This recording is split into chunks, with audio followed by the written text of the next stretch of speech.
ಓದು ಕರ್ನಾಟಕ ಸರಳ ಕನ್ನಡ ಚಿತ್ರಪಟ. ಉದ್ದೇಶ: ಮಕ್ಕಳಲ್ಲಿ ಉತ್ಸಾಹ, ಕುತೂಹಲ, ಏಕಾಗ್ರತೆ ಹೆಚ್ಚುತ್ತದೆ. ವಾಕ್ಯ, ಪ್ಯಾರ, ಕಥಾ ರಚನಾ ಕೌಶಲ್ಯ ಹೆಚ್ಚುತ್ತದೆ.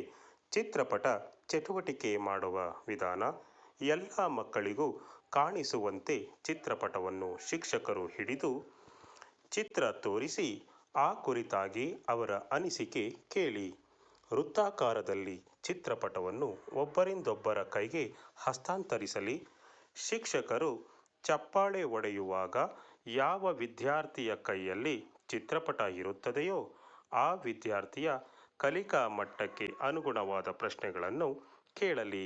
ಉದಾಹರಣೆಗೆ, ಏನು ಕಾಣಿಸುತ್ತಿದೆ? 1, 2, 3, 10 ಪದಗಳನ್ನು ಹೇಳು. 2 ಅಥವಾ 3 ಪದಗಳನ್ನು ಹೇಳು. ಆ ಪದಗಳನ್ನು ಬಳಸಿ ವಾಕ್ಯ ರಚಿಸು, ಕಥೆ ರಚಿಸು, ಅಭಿನಯಿಸು.